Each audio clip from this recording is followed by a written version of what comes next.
kerjanya. Ya, tempat kerjanya. Nah, kamu kan pernah bercermin ya? Pernah ya? Nah, jadi lihat halaman 3. Halaman 3. Halaman 3. Sudah. Nah, ada pertanyaan di sana. Apakah bayangan pada cermin memiliki bentuk yang sama dengan objek aslinya? Bagaimana? Kalau kamu bercermin, bayangannya sama. Pertanyaan yang kedua. Coba pertanyaan yang kedua di kelompok ini. Apakah suatu objek yang dicerminkan mengalami perubahan diameter dan ukuran? Bagaimana menurut kalian? Tidak. Ya. Kalau yang ketiga, Ketika kita mendekati atau menjauhi cermin, bagaimana bayangan kita pada cermin? Ketika kita mendekat, bayangan kita ikut mendekat. Ketika kita menjauh, bayangan kita juga ikut menjauh. bagus sekali. Pertanyaan yang keempat.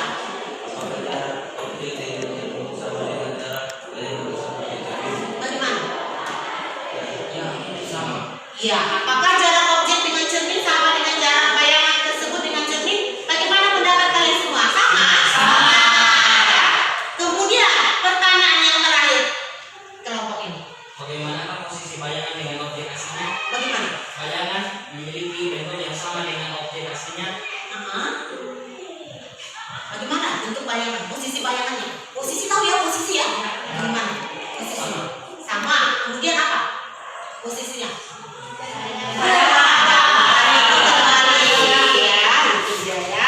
Bagus sekali. Nah, sekarang dari situ tentu kamu bisa menyimpulkan sifat-sifat bayangan pada pencerminan apa aja? Bayangan pada cerminnya yang sama dengan objek aslinya. Iya. Yang kedua? Tidak mengalami perubahan diameter dan ukuran. Iya. Apa lagi? Memiliki jarak yang sama ya, bayangan dengan objeknya, bayangan dengan cermin sama dengan jarak cermin dengan objek aslinya ya.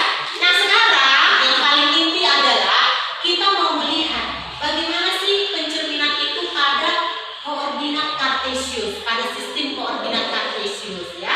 Bagaimana cara kita melihat titik bayangan, apabila ada satu titik ya kan, kita mau cerminkan dia di dalam bidang koordinat kartesius. Nanti kita kalau mencerminkannya, misalnya kita cerminkan cerminnya sumbu x ya, ada titik x, ada titik a, misalkan x, y, kita cerminkan pada sumbu x. Di mana bayangannya? Kita mau melihat itu dengan bantuan aplikasi GeoGebra ya. Sekarang buka semua halaman 5 kegiatan 1 ya. Jadi dari situ apa yang bisa kita ambil kesimpulan? Jadi kalau tadi titik A-nya berapa tadi kan? 1, 2. Dicerminkan terhadap sumbu X. Maka bayangannya menjadi apa tadi? 1, -2 dan seterusnya. Jadi kesimpulan apa dari sini yang bisa kita ambil? Yang pertama, jika dicerminkan terhadap sumbu X, maka sumbu Y akan berupa tanda. Sumbu Y-nya akan berupa tanda. Jadi kalau ada sebuah titik misalkan X, Y dicerminkan terhadap sumbu X, maka bayangannya jadi apa? X, negatif Y. Itu dapat kita lihat ya. Kita lihat dari yang kita kerjakan. Gampang kan menggunakan GeoGebra kan? Nah, sekarang kita yang kedua. Yang kedua adalah melukis bayangan yang direfleksikan terhadap sumbu Y. Berarti sekarang bayangannya sumbu Y. Ya, bayangannya sumbu Y. Ibu ajari dulu membuat titiknya ulang ya. Ya, supaya ingat lagi. Nah, boleh kita ulang. Kita mengulangnya juga boleh ambil file dari sini. Ambil file, ambil new. Sudah? Ada kata-kata do you want to save your change? Don't save. Nah, dapat tadi kita tampilan yang baru ya. Nah, siapa yang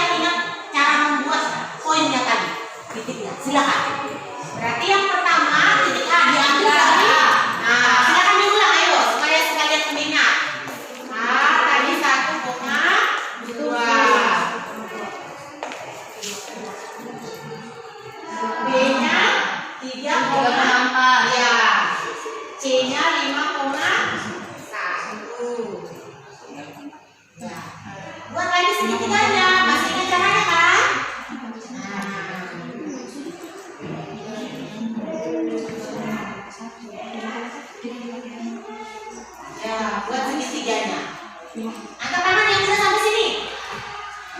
Oh, tinggal Oh, masih 2 kelompok. Iya. Dibuat segitiran sudah ya.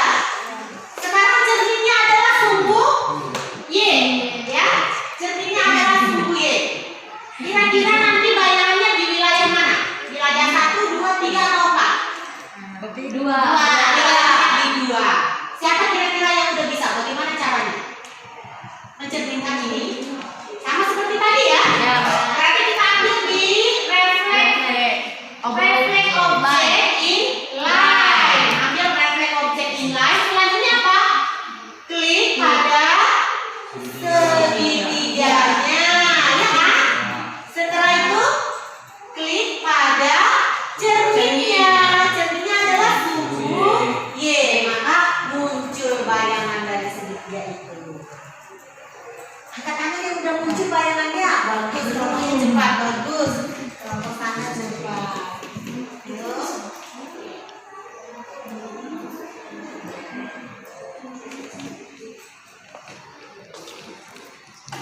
Ayo. Bisa.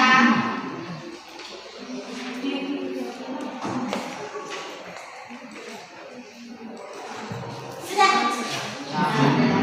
Semuanya sudah ya. Ibu cek. Good. Ibu cek. Excellent. Oh, mana dianya? Oh, dikasih kembali lagi.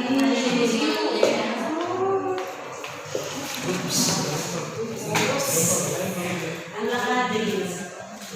Ini kalau munculkan, nih munculkan dulu.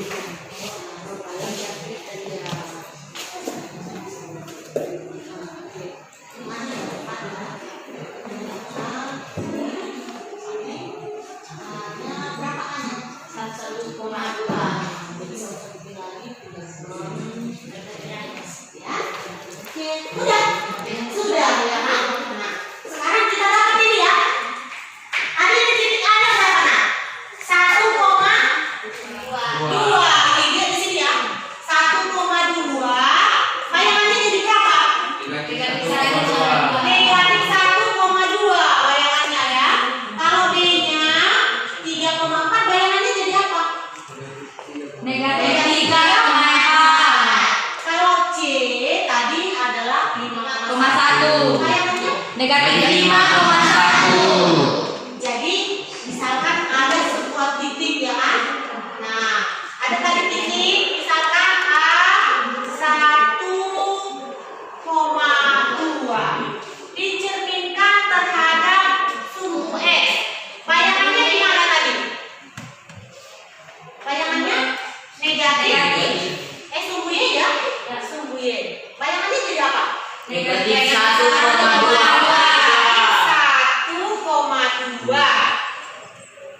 Jadi C-nya juga begitu. Ini bisa dilihat dulu ya. B-nya jadi apa? C-nya. Kira-kira kesimpulan apa yang bisa kita ambil? Jika dijadikan terhadap sumbu Y, maka sumbu X berubah tanda. Jadi apa yang berubah tanda? Sumbu X berubah tanda ya. Jadi kalau misalkan kita buatkan kesimpulannya, sebuah titik misalkan X, Y, jika dicerminkan terhadap sumbu Y, maka bayangannya menjadi apa? Negatif X, X, Y. Kita dengan cepat udah dapat dua kesimpulan ya kan? Nah, sekarang kita lagi mau mencerminkan bagaimana kalau cerminnya adalah titik pusat atau titik asal 0,0 ya. Nanti kita bikin lagi, tapi kali ini jangan bikin yang baru ya. Jangan bikin yang baru lagi, kan udah tahu ya cara bikin titik segitiga udah ya. Sekarang kita langsung aja cara mencerminkannya. Nah, kan cerminnya katanya di titik pusat ini nak ya. Caranya adalah kita buat dulu sebuah titik di situ. Klik point, buat titik di situ. Nah, ada titik D ya. Nah, titik D 0,0 udah muncul. Ya. Sekarang ini yang menjadi cerminnya, ya kan? Kalau menurut kalian sebelum kita cerminkan, Tiga. Maka coba kita uji ya. Cara mencerminkannya, kalau tadi kan cerminnya adalah berupa garis. Sumbu X itu garis, sumbu Y pun garis. Tapi kalau ini cerminnya berupa titik, maka kita mencerminkannya ambil refleks di sini, tapi pilihnya refleks object in point. Point itu artinya titik, ya. Refleks object in point. Nah, ambil di sini. Sudah? Sama seperti tadi yang ini ya, segitiga aslinya yang kita klik ya. Klik segitiga asli, kemudian klik cerminnya titik D. Nah, muncul dia bayangannya. Ya, muncul bayangannya. Bayangannya ada muncul di sini.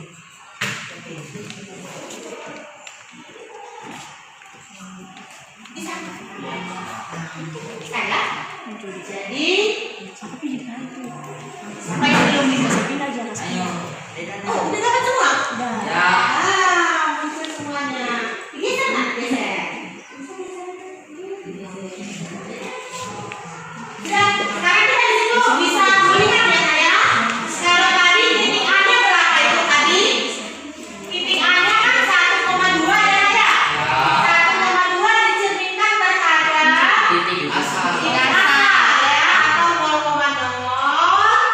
Maka jadi bayangannya di mana ini? Negatif 1. Yang ini juga ya kan? Kalau yang D-nya 3,4 jadi negatif 3, negatif 4, C-nya negatif 5. Sekarang kesimpulan apa yang bisa kita ambil dari sini? Ayo, siapa yang bisa? Oh, ya, silakan. Jika direfleksikan terhadap titik asal, maka bayangannya memiliki sumbu yang berubah. X dan Y berubah. X dan Y berubah. Bagus sekali ya. Jadi kalau kita membuatkan rumusnya, Ibu mau tuliskan. Siapa yang kira-kira bisa mengucapkan rumus yang harus kita tulis kesimpulan di sini? Lagi, oke. Oh, ini aku dulu. Si apa namanya? Ini ulang. Ayo. Oh, ulang menuliskan sendiri. Silakan. Nah, kesimpulan apa yang kita? Iya, tentang semua. Titik asal saja. Iya. Kita kan udah ketemu kesimpulan 1 ya. Sekarang ke kesimpulan 3, yaitu ada sebuah titik X, Y dicerminkan terhadap titik asal.